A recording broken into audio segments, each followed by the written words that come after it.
요한복음 1장 29절 말씀 봉독합니다. 요한복음 1장 29절 말씀 같이 봉독합니다. 이튿날 요한이 예수께서 자기에게 나오심을 보고 이르되 보라 세상 죄를 지고 가는 하나님의 어린 양이로다. 아멘. 오늘은 세상 죄를 지고 간 하나님의 어린 양이라는 말씀으로 은혜 받기로 원합니다. 오늘 말씀의 주제는 영원한 구원입니다. 영원한 구원. 예수 그리스도께서 생명구원을 위해서 영원한 속죄의 제물이 되심을 말씀하는 것을 묵상하겠습니다. 세례 요한은 우리가 먼저 예수님께 시선을 고정해야 된다 하고 우리에게 말하고 있습니다. 세례 요한이 예수님을 만났을 때 사람들에게 소개하는 내용입니다. 세례 요한은 당시 유대 사회에서 영적인 존경을 받고 있었습니다. 사람들은 요한을 엘리야라고도 부르고 그 선지자라고도 부르고 그리스도라고 부르면서 존경을 표했습니다. 그럴 때마다 세례 요한은 자신은 그런 사람이 아니라고 단호하게 부정하였습니다. 그러던 중 이제 막 공생애를 시작하신 예수님을 대면하게 되었습니다. 그때 세례 요한은 모든 사람들의 시선을 예수님께 고정하게 하였습니다. 보라라고 크게 외쳤습니다. 보라라는 말은 헬라어 블레페이라는 말을 쓰는데요. 이 말은 시선을 고정하고 자세히 살핀다는 뜻입니다. 요한은 먼저 자신이 예수님을 주의 깊게 바라 살펴보았습니다. 요한이 예수께서 자기에게 나오심을 보았다 이렇게 말씀하고 있습니다. 요한은 자기 쪽으로 오시는 예수님을 주의 깊게 살펴보았습니다. 요한에게는 사람들이 많이 오고 있잖아요. 많은 사람들이 요한에게 오고 있으니까 예수님도 그 사람들 속에 한 사람으로 오신 거죠. 그런데 요한은 눈을 크게 뜨고 예수님을 딱 발견한 거예요. 그리고 예수님을 자기 눈을 시선을 고정하고 쳐다본 것입니다. 주의 깊게 바라봤습니다. 이를 통해서 요한은 성령께서 예수님 위에 내려오셔서 함께 하시는 것을 보았다 했습니다. 33절에 그렇게 표현이 되고 있습니다. 지금 자기에게 오시는 이분이 바로 그리스도이심을 알게 된 것입니다. 요한은 사람들에게도 보라라고 권하고 있습니다. 내가 지금 보고 방금 예수님을 발견했는데 너희들도 보라라고 그렇게 권하고 있습니다. 예수님께서 그리스도이심을 깨닫게 되었기 때문에 자기 앞에 있는 사람들에게도 지금 예수님을 보라라고 권하고 있습니다. 근데 사람들은 지금 누구를 보고 있습니까? 요한만 바라보고 있습니다. 세례 요한만 바라보고 있어요. 왜냐하면 영적인 존경을 다 받고 있었기 때문에 사람들이 세례 요한 보려고 요단강 앞에 나왔지 다른 누구를 보려고 온 건 아니잖아요. 그런데 세례 요한은 자기에게 향하는 사람들의 시선을 예수님께 돌리면서 예수님을 보라라고 그렇게 권하고 있습니다. 우리는 예수님에게 시선을 고정하고 우리도 블레페이 해야 합니다. 그래야 예수님을 믿는 믿음을 소유할 수가 있습니다. 예수님께 시선을 고정하고 예수님을 바라봐야 예수님을 만날 수 있는 거 아니겠습니까? 그런데 시선을 다른 데 두면 절대로 예수님 만날 수가 없습니다. 예수님께 시선을 고정하고 바라봐야 거기서 깨달음이 오고 믿음이 생깁니다. 두 번째로 예수님은 세상 죄를 지고 가시는 분이라고 소개합니다. 지고 간다라는 말은 짊어진다는 뜻입니다. 그리고 또 한 가지 뜻이 있습니다. 없이 한다라는 뜻이 있습니다. 짊어진다는 뜻은 짐을 등에다 메고 간다는 뜻이고요. 없이 한다는 말은 제거한다는 뜻입니다. 두 의미를 합하면 짊어짐으로 없이 한다는 뜻이 됩니다. 세상 죄를 대신 짊어져서 그 죄를 제거해 주신다는 뜻입니다. 우리는 지난 시간에 며칠 동안 그 대속죄일의 두 염소에 대해서 묵상을 했습니다. 두 염소가 했던 일이 뭡니까? 제사장들과 이스라엘 백성들이 범한 죄를 다 전가받고 대신 짊어졌습니다. 그리고 희생제물로 죽임을 당함으로써 죄가를 지불했습니다.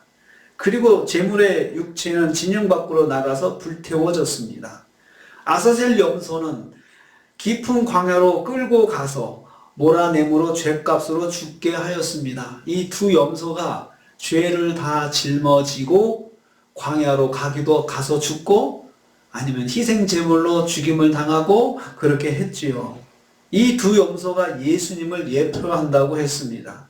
세례요한은 지금 이스라엘 백성에게 세상 죄를 짊어지고 죽음을 당하심으로써 세상 사람들의 죄값을 담당하실 분으로 예수님을 선포하고 있습니다. 그러니까 유대인들은 이 표현으로도 금방 연결해서 알 수가 있다는 거죠. 아사셀 염소처럼 세상 죄를 지고 가시는 분이 바로 이분이시다 하면은 저분이 우리의 죄를 다 짊어지고 가신다는 말이냐 이렇게 금방 이해를 한다는 것입니다. 지고 간다는 말은 현재 분사형입니다. 계속의 뜻이 있습니다. 계속해서 지고 가시는 분이라는 뜻입니다. 즉 예수님은 세상 죄를 담당하시고 영원히 없이 해주시는 분이라는 뜻입니다. 요한은 이 사실을 선포하고 있습니다. 예수님은 영원히 우리 죄를 지시고 우리 죄를 없이 해주시는 그런 분이시다라고 말씀해 주고 있습니다. 두 염소, 희생제물에 쓰이는 염소 그리고 아사셀 염소는 매년 대속죄일 때마다 또 잡고 또 잡고 또 잡았습니다. 한 번으로 없이 해주지 못한 것이죠. 근데 예수님은 계속해서 짊어져 주심으로 우리 죄를 담당해 주시는 영원한 속죄의 제물이시라는 것입니다. 히브리서 말씀은 예수님은 한 번 죽으심으로 우리를 거룩하게 하셨다라고 했습니다. 단번에 우리를 거룩하게 하셨다. 죽으심으로 거룩하게 하셨다고 했습니다. 세 번째로 예수님은 하나님의 어린 양이라고 소개하고 있습니다. 하나님의 어린 양은 세례 요한이 소개한 예수님의 위대한 호칭입니다. 어린 양, 암노스, 이것은 희생 제물을 의미합니다. 예수님을 어린 양으로 부를 때 요한은 유월절 어린 양을 생각하고 있는 것입니다. 이스라엘 자손이 애굽에서 나오던 바로 그 밤에 이스라엘 집을 보호해 주었던 죽임당한 어린 양의 피, 그 피를 생각하고 있는 거죠. 유대인들은 이것을 잘 알고 있습니다. 하나님의 어린 양 하면은 유대인들은 유월절 어린 양을 딱 연결하는 그러한 교육을 받은 사람들입니다. 당시 유대 사회가 유월절을 앞두고 있었기 때문에 특별히 그날 어린 양이라는 호칭은 사람들에게 유월절 어린 양을 바로 생각하게 했던 것입니다. 예수님은 유월절 어린 양처럼 자기 희생을 통하여 자기 백성을 구원하신 분이심을 선포하고 있습니다. 하나님의 어린 양이라고 했습니다. 하나님의 어린 양이라 이렇게 소유를 하나님께 속한 어린 양이다라고 표현한 것은 구원의 주체가 바로 하나님 아버지이심을 강조하는 표현입니다. 그동안 사람이 잡아서 제단에 드리던 수많은 양들은 인간의 죄를 완전히 씻어주지 못했습니다. 흠없고 점도 없는 어린 양, 죄 없으신 하나님의 어린 양이신 예수 그리스도만이 우리의 죄를 완전히 해결해 주시는 분이심을 선포하고 있습니다. 우리는 월요일부터 묵상한 그 대속죄일의 염소가 결국 예수님을 상징하고 예수님을 예표하고 또 세례 요한의 선포를 통하여서 그분이 바로 우리 죄를 짊어지시고 간다. 짊어지시고 가는 아사셀 염소처럼 짊어지고 광야 깊은 곳에 죽임을 당하는 죄값으로 죽임 당하는 그분이 바로 우리의 죄를 짊어지시는 그분이 바로 예수 그리스도이시다. 그런데 그분은 유월절 어린 양처럼 그렇게 희생하셔서 우리를 살리신 분이시다 라고 그렇게 소개하고 있습니다. 예수 그리스도만이 영원히 우리를 구원해 주시는 분이십니다. 영원한 구원은 바로 예수 그리스도를 믿는 믿음으로 이루어지는 것입니다. 그래서 세례 요한이 보라라고 그렇게 권면하고 있습니다. 우리의 시선을 우리가 이번 고난 주간을 맞이해서 우리의 시선을 다시 한번 주님께 고정하는 회복이 있기를 축복합니다. 우리의 눈을 떼지 말고 주님께 시선을 고정하십시오. 그래야 우리의 구원이 예수 그리스도를 통해서 이루어지고 우리가 항상 깨닫고 항상 기억하고 우리의 구원에 대한 하나님의 은혜가 날마다 새로워지는 것은 예수님을 바라볼 때만 이루어질 수 있습니다. 우리는 눈을 떼서 사람들은 세례요한만 바라봤습니다. 훌륭하고 위대하고 한 사람만 바라봤습니다.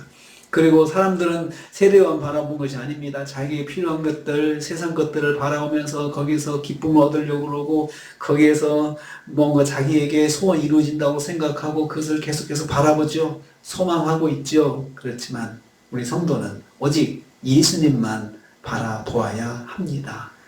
세례요한이 모든 시선이 자기에게 집중되고 있을 때 그 시선을 즐기지 않고 자기는 눈을 떠서 예수님을 바라봤더니 그 성령께서 예수님이 내려오는 것을 보고 그가 영의 눈이 열려서 예수님이 그리스도인 것을 발견하게 되었습니다. 그 많은 사람들 중에서 예수님을 발견할 수 있었던 것은 성령의 역사고 그의 눈이 예수님에게 고정했을 때 이루어지는 것이었습니다. 이번 고난주간 또 부활주일 또 맞이하면서 우리의 눈이 주님께 고정되셔 주님의 특별하신 은혜가 저와 여러분에게 임하시기를 주님의 이름으로 축복합니다. 주님 감사합니다.